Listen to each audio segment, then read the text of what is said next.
Bonjour à tous. Bonjour à tous, on va attendre quelques minutes avant de commencer ce webinaire. Très bien. Merci à vous de rejoindre ce webinaire aujourd'hui qui portera donc sur la fraude principalement. Vous pouvez envoyer vos questions dans le chat et on fera un Q&A à la fin et on répondra donc à toutes vos questions. Aujourd'hui donc nous sommes deux intervenants. Je suis ici avec mon collègue Jimmy. Jimmy, je te laisse te présenter. Oui, bien sûr. Alors, certains d'entre vous me connaissent déjà, mais du coup, je m'appelle Jimmy Toro. Je suis responsable du développement commercial de Clipa en France et dans les pays francophones. Et j'accompagne Mélanie aujourd'hui pour la partie démonstration technique que je ferai un petit peu plus tard pour vous montrer à quoi ressemble l'outil de détection de fraude et quelle est l'approche qu'on a de cette détection de fraude avec des documents frauduleux. Donc, ravi de pouvoir vous présenter ce petit webinaire aujourd'hui. Et encore une fois, n'hésitez pas si vous avez des questions. On les récupérera toutes. Si jamais on ne peut pas répondre à toutes durant cette présentation, on vous fera de toute façon un retour un petit peu plus précis par la suite. Donc, voilà un petit peu pour moi. Mélanie, je te rends l'antenne. Oui, de mon côté, donc Mélanie aussi, je travaille avec Jimmy sur la France pour développer un petit peu aussi le secteur financier. Aussi, on travaille beaucoup avec des assurances. Et donc voilà, j'ai rejoint Clipa l'année dernière.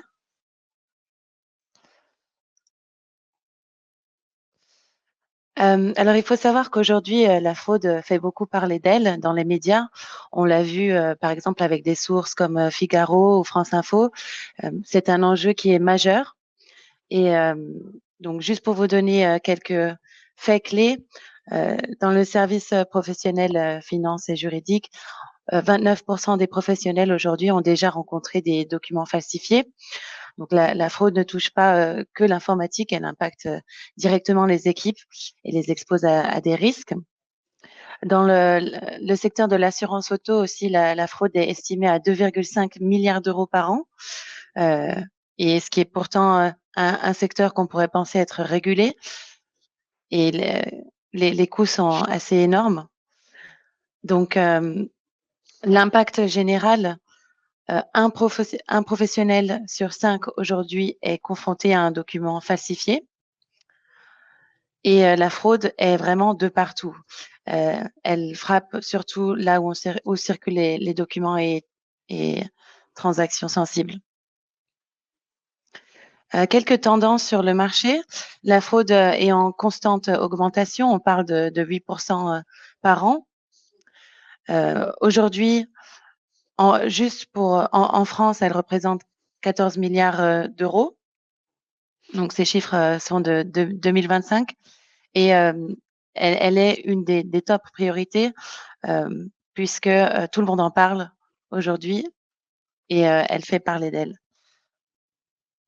Donc aujourd'hui, inutile d'être un expert pour pouvoir générer des, des photos avec OpenAI ou euh, une source d'AI. Il est très facile de générer euh, des, des documents falsifiés. On l'a vu pour les factures. Ici, on a une photo de voiture où on peut générer un accident, par exemple. Donc, de plus en plus facile.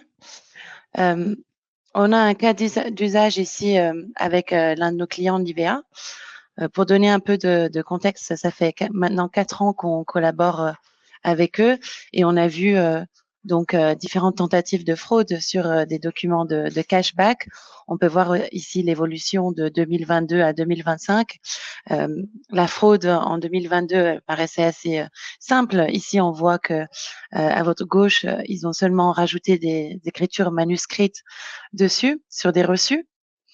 La deuxième année, en 2023, on voit que la fraude a été retouchée numériquement. Donc, ça peut être des documents manipulés via Photoshop, par exemple, des dates modifiées ou des retouches visibles. Et puis, les années suivantes, on a les premiers signes d'intelligence artificielle générative, donc encore détectables grâce à, par exemple, certaines incohérences visuelles. On a toujours encore des fautes d'orthographe qui arrivent, mais ici, on voit quand même que la fraude est de mieux en mieux, et donc on doit vraiment aussi rester à l'ordre du jour là-dessus. Il est 10 fois plus facile aujourd'hui pour les fraudeurs de falsifier, et il est 10 fois plus complexe pour nous de repérer ces fraudes. Les secteurs les plus touchés par la fraude, on a tout ce qui va être cashback. Donc, par exemple, les utilisateurs envoient une photo de reçu ou une image pour obtenir un remboursement sur un achat. On va aussi avoir tout ce qui est KYC et KYB, Know Your Customer and Know Your Business, pour la vérification d'identité pour des clients ou des entreprises. Aujourd'hui, certains falsifient leurs documents pour accéder à des services auxquels ils ne devraient pas avoir droit. On a aussi dans le domaine des assurances des fraudes liées à des sinistres, comme ici on voit avec images de voitures. Ça peut être aussi maison ou reçu utilisé comme preuve.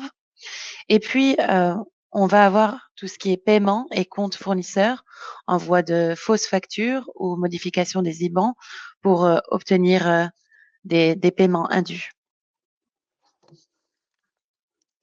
Notre parcours dans la lutte contre la fraude commence en 2015. Ici, vous pouvez voir un schéma un petit peu pour vous expliquer le parcours de Clipa. Donc, il faut savoir que la fraude a toujours été un sujet d'actualité chez nous et un vrai enjeu pour les entreprises. Chez Clipa, notre parcours dans la lutte contre la fraude a commencé en 2025 avec notre premier produit pour les reçus numériques, dont l'objectif était de simplifier la gestion des dépenses et des notes de frais. Ensuite, nous avons évolué vers le mobile en 2016 avec le scannage des reçus via smartphone pour rendre le processus plus simple et rapide. Et notre premier produit commercial, Spend Control, en 2018, nous a vraiment permis de gérer les dépenses professionnelles de manière efficace. Et dès 2018, nous avons commencé à détecter les premières fraudes, donc les reçus falsifiés ou les doubles remboursements. Et ces expériences nous ont montré qu'il était essentiel d'intégrer la détection de fraude dès le départ. Aujourd'hui, donc, on a étendu nos solutions pour tout ce qui est compte fournisseur. En 2026, on peut vraiment traiter tout type de documents avec notre Prompt Builder. Donc, on travaille avec tout type de documents, tout type de clients. Et voilà, pour vous dire un petit peu plus là où on en est aujourd'hui. On travaille donc avec tout type de différents clients sous différentes catégories aussi. On va avoir les loyalty et cashback, nos clients qui vérifient les reçus et factures pour détecter les fraudes. Donc, par exemple, on l'a vu avec l'exemple de Nivea. On travaille aussi avec Sera. D'autres clients qui utilisent Clipa plutôt pour le contrôle d'identité et pour contrôle d'entreprise, donc KYC, KYB. La SNCF est l'un de nos plus gros clients en France, avec PostFinance aussi. Et d'autres clients, plus services financiers, donc banque et assurance, qui vont utiliser Clipa pour tout ce qui est relevé bancaire, sinistre, facture, comme certaines banques, par exemple Rabobank, ou donc des comptes fournisseurs. Lidl est aussi l'un de nos plus gros clients en France. Aujourd'hui, on a différentes méthodes de détecter la fraude qu'on utilise donc chez Clipa. On va avoir tout ce qui est méthode liée aux les fraudes sur les métadonnées. Par exemple, un document censé être une photo, mais aucune donnée de caméra n'est présente, donc on va aussi vérifier les dates là-dessus. On va avoir aussi tout ce qui est détection visuelle du document. Donc, ça peut être via différentes pixels, des bords de texte un peu étranges, des motifs répétés, suspects dans l'arrière-plan, aussi des incohérences sur l'image. On peut avoir des copier-coller sur des PDF, des copier-coller sur des images aussi. Donc, ça, c'est plus le côté visuel.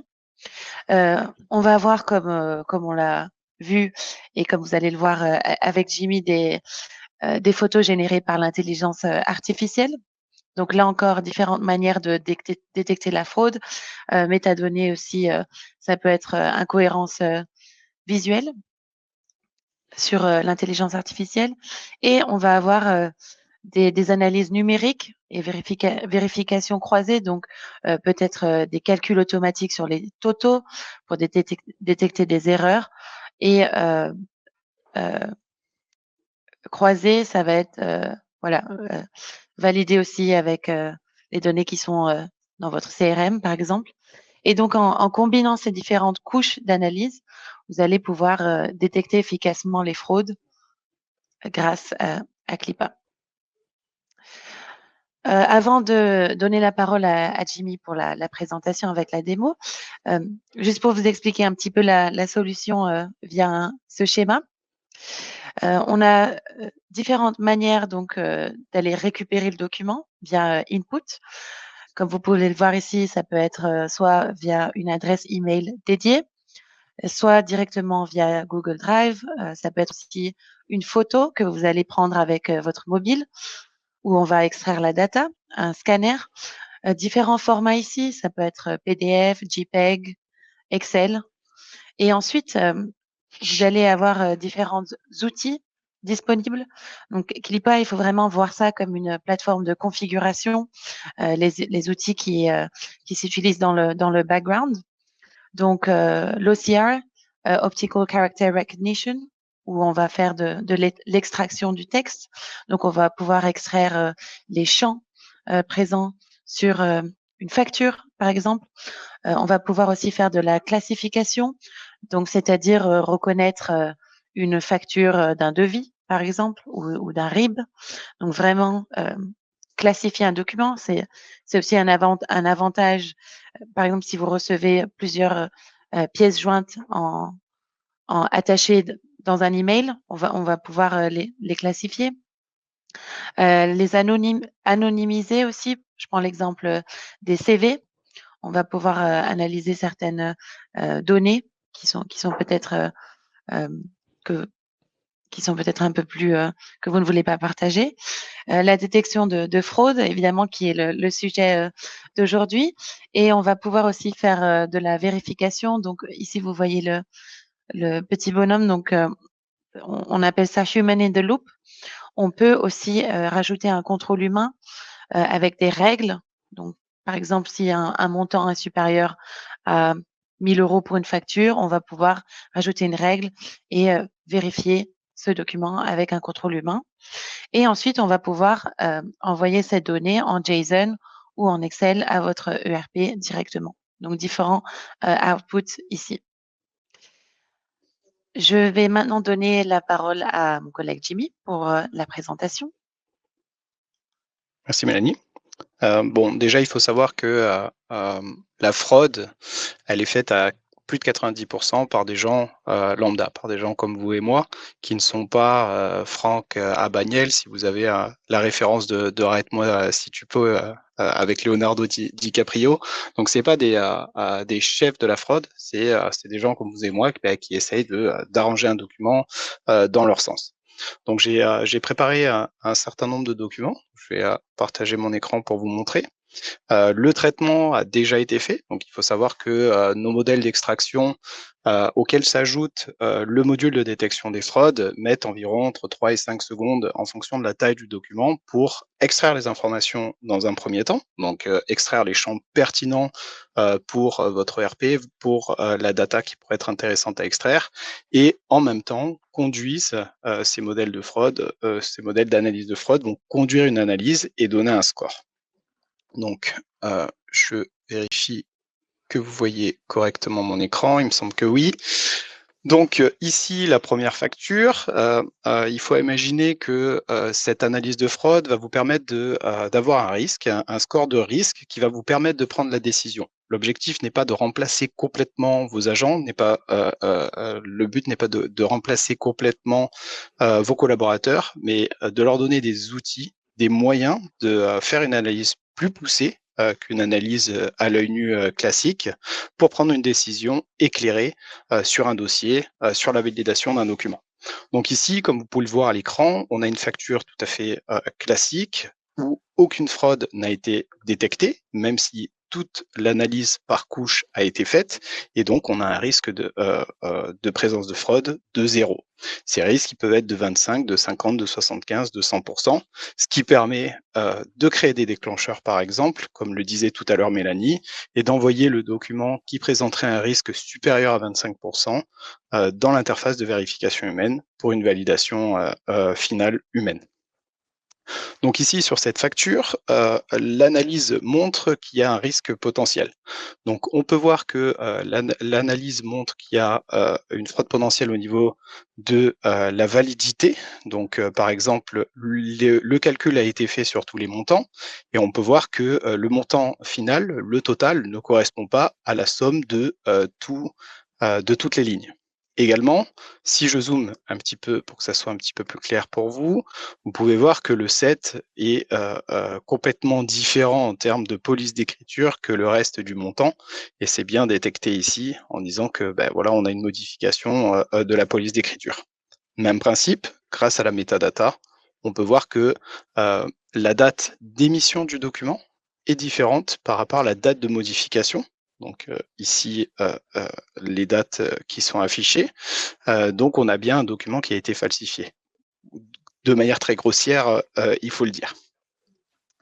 Dans cet exemple, donc là, on est vraiment sur les totaux, c'est-à-dire que vous avez le total qui a été modifié, et on peut voir grâce à la métadata présente dans le document que les montants ne correspondent pas. Le texte original était de 66,85 € et a été modifié à 8 763,80 €. Bien sûr, c'est un risque et le score vous l'affiche directement. Pour cet exemple-ci, on est même principe sur un total différent de la somme des lignes et également des dates de modification présentes dans la métadata. Alors il faut parfois vérifier puisque on peut avoir des montants qui sont pas alignés ou qui sont pas calculés correctement, mais dans tous les cas, avoir ce score de risque nous permet de prendre une décision un petit peu plus éclairée et surtout de s'arrêter sur des documents qui pourraient passer au travers d'une vérification simple à l'œil nu. Cas intéressant aussi pour nos campagnes de fidélisation, on a une analyse donc visuelle qui est faite. Donc dans l'analyse visuelle, on va avoir l'analyse des polices de caractères, mais on a aussi une analyse au niveau des pixels. Donc si je zoome un petit peu, vous pouvez voir que sur des tickets de caisse comme ceci, on ne peut pas, du fait de l'impression hein, par une machine, avoir finalement des numéros qui sont exactement pareils. Et là, si je zoome un petit peu, et c'est ce qui a été repéré ici, c'est qu'au niveau de l'analyse par pixel, on peut voir que le 5 est exactement pareil sur ces trois montants. Donc, l'analyse nous dit que tout simplement, le numéro 5 a été copié et collé à côté des montants. Le même principe, si on dézoome, on peut voir que le sous-total est 4,15 € et que juste pour pouvoir falsifier, pour pouvoir valider un montant supérieur au totaux, le ticket a été modifié. Même encore une fois, si c'est une photo et que la métadata n'est pas présente, puisqu'ici, on n'a pas la métadata de la photo. Facture pour de la modification également via des éditeurs. Donc, dans le cas présent, Adobe Photoshop, on peut voir qu'il y a un montant qui a été blanchi ici. Également, les totaux ne correspondent pas. L'image est de très mauvaise qualité. Donc tout ça nous permet d'alerter des agents pour dire attention, ici, il y a des modifications, il y a des choses pas claires, il faut peut-être jeter un œil et bloquer le dossier. Et enfin, on a des moteurs d'analyse de création par IA de factures. Mélanie l'a mentionné, hein, c'est aujourd'hui très simple. On a fait des tests quand c'est sorti avec ChatGPT, de lui demander de créer des factures de Monoprix en incluant la TVA, en incluant certains reçus ou certains produits très spécifiques. Encore une fois, pour des campagnes de fidélisation et des campagnes de cashback, hein, de remise par rapport à ce qui a été acheté. Et il est extrêmement simple aujourd'hui d'utiliser ChatGPT, Gemini pour créer ce genre de tickets.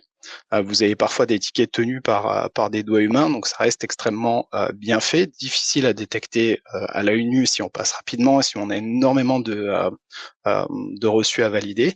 Mais aujourd'hui, nous, on a un modèle spécifique, un moteur spécifique qui va permettre d'analyser l'image et de détecter si l'image a été faite par intelligence artificielle. Donc ça conclut un petit peu ce qu'on souhaitait vous montrer aujourd'hui en termes de démo.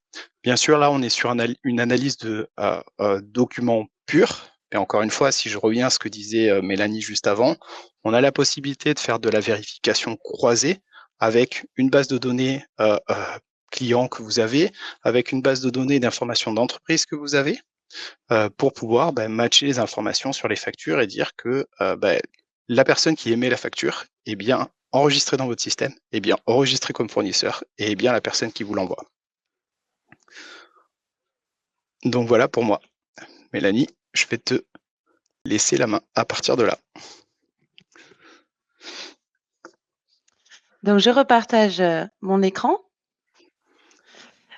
Ici, c'est ce que nous avons pu vous montrer aujourd'hui. Comme Jimmy l'a mentionné. Excusez-moi. Oui, donc c'est ce qu'on vous a montré aujourd'hui, analyse de métadonnées, images générées par l'intelligence artificielle, etc. Ça, c'est aussi ce qu'on peut faire aussi, comme Jimmy l'a mentionné. Donc, on peut faire tout ce qui va être cross-checking aussi, calcul. Et ça, c'est ce qu'on a donc dans la roadmap pour cette année. Et je vais vous en parler un petit peu plus. Donc, cette année, on a aussi l'objectif de mettre en place un agent IA pour la détection de la fraude, donc pour des analyses un petit peu plus poussées directement dans le logiciel.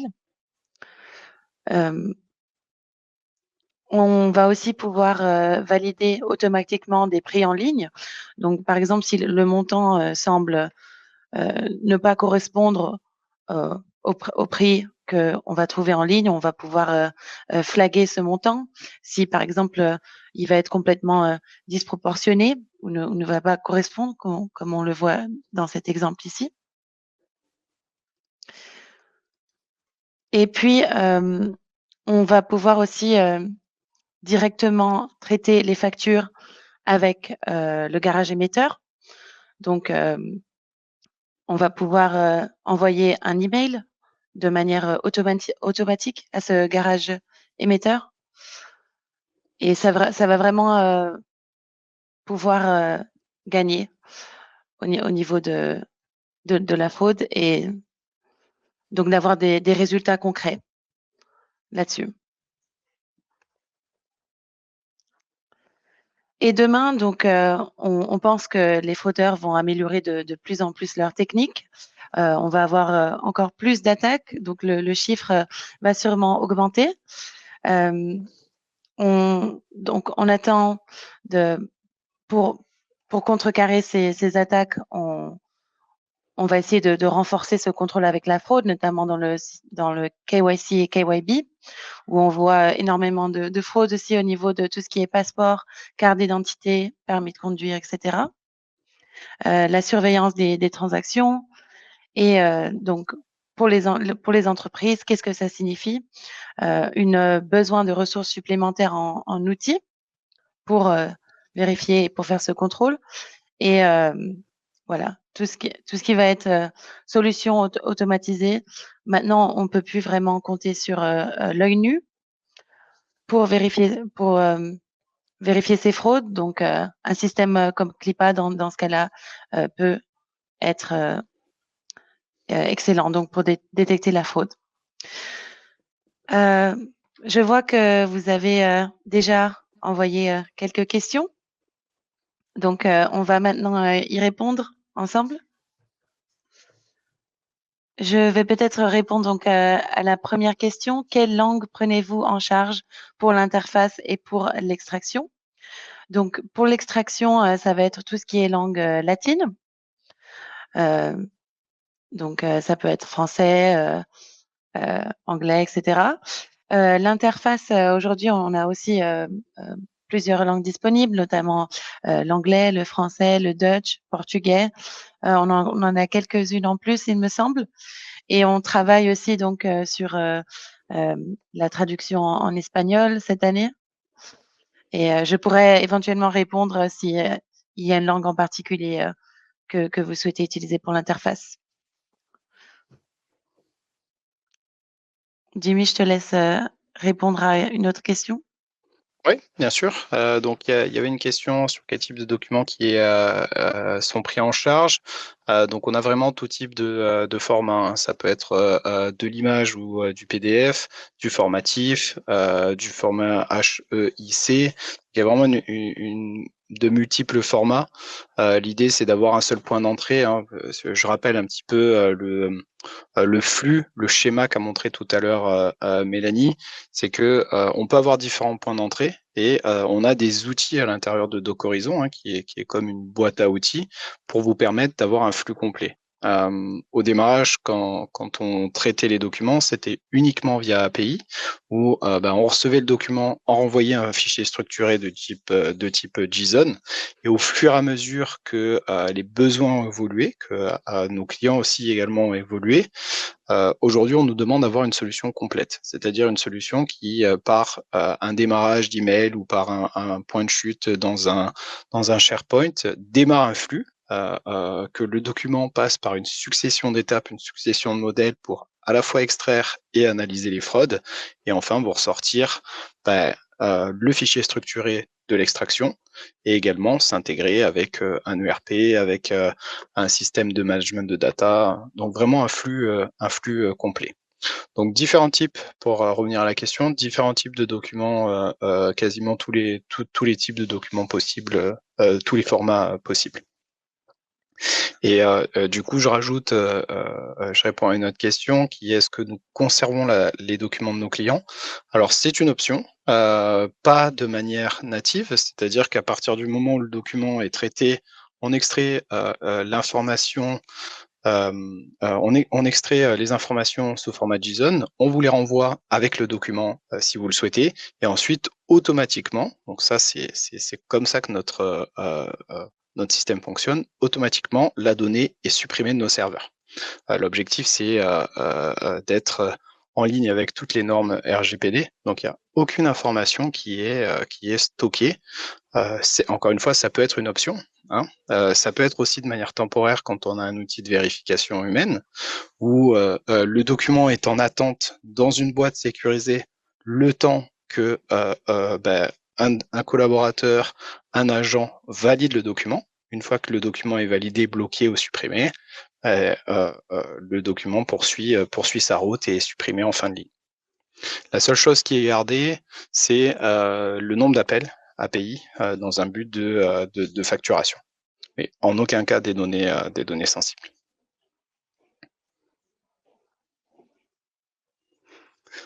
J'ai également une question sur la détection de fraude documentaire à partir d'un document scanné.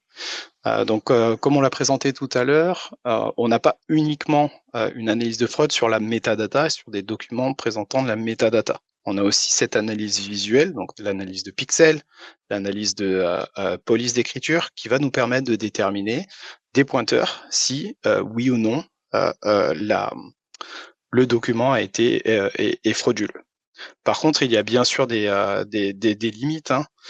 Si vous avez en face de vous quelqu'un qui est habitué à frauder, va y avoir des modifications qui vont être faites. Donc, le document va être scanné, puis imprimé, puis rescanné. Va y avoir une différence de fait sur les contrastes, par exemple. Donc, ce qu'on est en train de mettre en place pour détecter ces cas spécifiques, c'est de faire une analyse de la qualité du document en général. Si le document est un petit peu flou, si le document présente des contrastes très importants, il va être dans un futur proche flagué comme potentielle fraude, parce qu'on a peut-être en face de nous quelqu'un qui connaît comment fonctionnent les outils de détection.